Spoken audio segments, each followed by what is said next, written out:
Assalamualaikum warahmatullahi wabarakatuh. Alhamdulillahirabbil alamin. Wabihi nasta'inu ala umuri dunya waddin. Assalatu wassalamu ala asyrafil anbiya'i wal mursalin Sayyidina Muhammadin wa ala alihi wa sahbihi ajma'in. Amma ba'du. Segala puji bagi Allah. Salawat dan salam semoga tetap tercurah limpahkan kepada junjungan alam, yakni Nabi Muhammad SAW. Dalam video ini, saya akan membahas satu bab dari buku Saku Halal yang disusun oleh Abdul Halim dan kawan-kawan yang diterbitkan oleh Badan Penyelenggara Jaminan Produk Halal Kementerian Agama RI yang bekerjasama dengan Pusat Pengkajian Masyarakat dan Pendidikan Islam Nusantara, UIN Raden Mas Said Surakarta, dan Bank Rakyat Indonesia tentang mendeteksi kehalalan suatu produk. Mengenali produk makanan dan minuman halal perlu adanya deteksi. Apa itu deteksi? Menurut KBBI, deteksi adalah usaha menemukan dan menentukan keberadaan anggapan atau kenyataan. Nah, usaha menemukan ini bisa dilakukan dengan cara mencermati.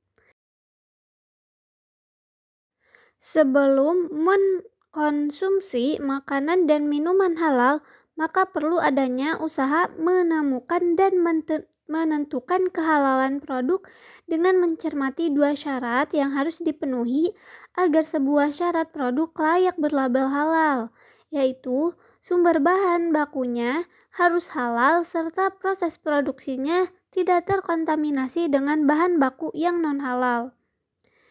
Yang pertama, mencermati bahan. Syarat yang pertama untuk memenuhi makanan dan minuman tetap halal dikonsumsi yaitu sumber bahan bakunya. Seluruh bahan makanan adalah mubah atau boleh dikonsumsi kecuali keharamannya telah ditetapkan sebagai bahan non-halal serta perjalanan produksinya. Bagaimana sumber bahan baku pangan atau kondisi yang harus dipenuhi supaya tetap halal untuk dikonsumsi? Dari segi asalnya, bahan baku biasa berasal dari hewan dan nabati. Apabila bahan baku berasal dari babi atau turunannya ataupun hewan yang tidak halal, maka sudah jelas produk yang dihasilkannya akan haram.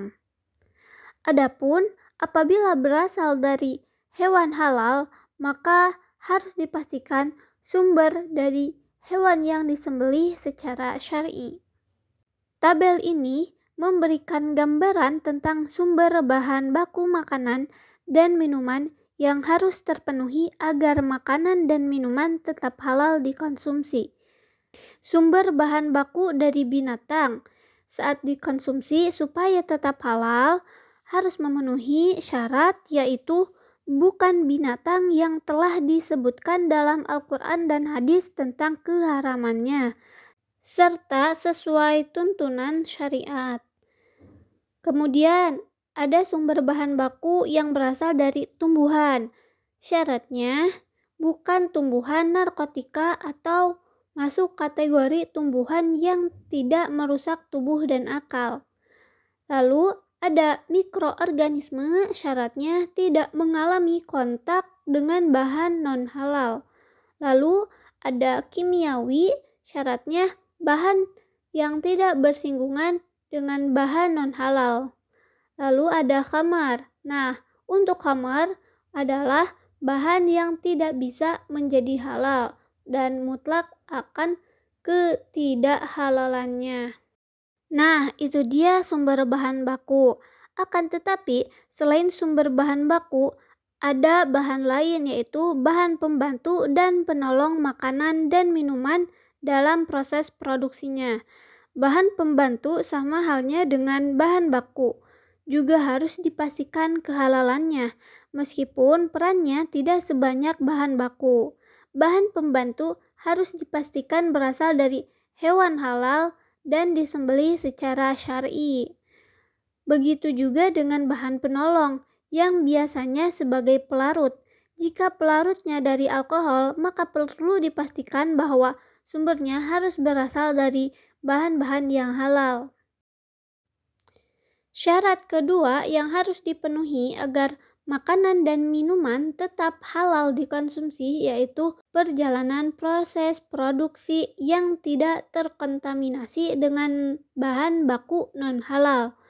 Dalam memilih makanan yang halal, seseorang perlu memperhatikan atau mempertimbangkan beberapa hal. Di antaranya adalah mengetahui apakah terdapat unsur yang najis atau tidak di dalam makanan. Kondisi seperti ini disebut kontaminasi. Produk yang awalnya suci, namun jika terkontaminasi bahan najis pada ukuran tertentu, maka dihukumi sama dengan produk yang najis dan tidak boleh dikonsumsi. Najis merupakan antonim dari kata suci. Suatu benda yang najis atau terkena najis tidak boleh disentuh maupun tersentuh, kecuali dalam kondisi terpaksa dan ada cara khusus untuk mensucikan benda ataupun anggota badan yang telah terkena najis tersebut. Bahan tersebut tidak bisa dikonsumsi apabila bersinggungan dengan bahan najis, serta tidak bisa dipisahkan. Kondisi seperti ini disebut kontaminasi.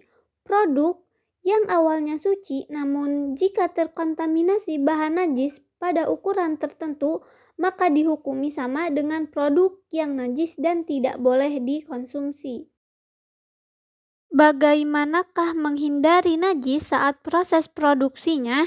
Yaitu dengan membersihkan sesuai tuntunan kaidah agama Islam. Nah, ini merupakan tabel yang menjelaskan jenis-jenis najis berdasarkan sumber dan cara membersihkannya. Ada tingkatan najis, yang pertama ringan, kedua sedang, dan terakhir berat. Tingkatan najis ringan bersumber dari air kencing bayi laki-laki yang hanya minum ASI saja, dan cara menghilangkan najisnya cukup dengan mencipratkan air bersih. Lalu, ada najis sedang, berasal atau bersumber dari bangkai binatang, kecuali ikan dan belalang.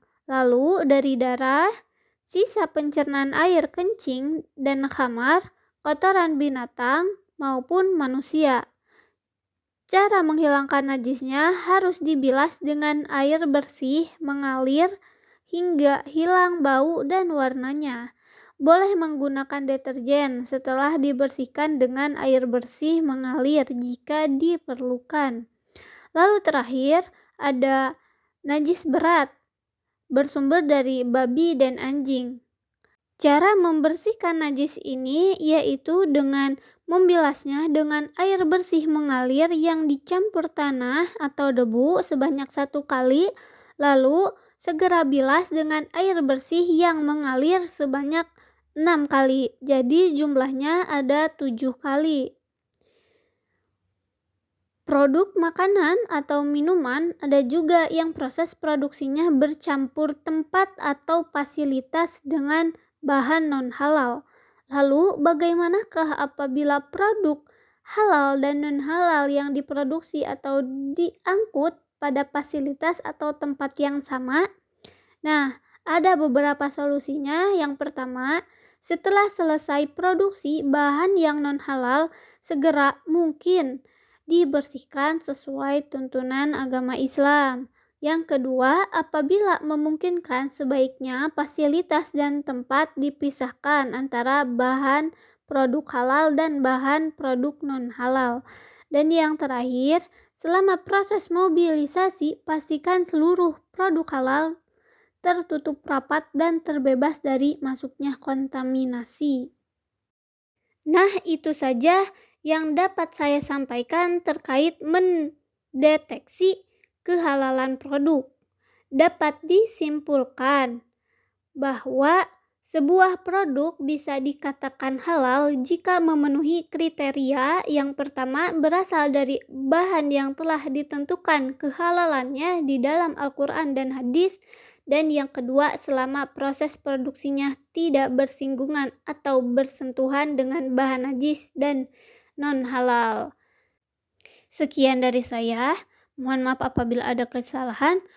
Billahi taufiq wal hidayah. Wassalamualaikum warahmatullahi wabarakatuh.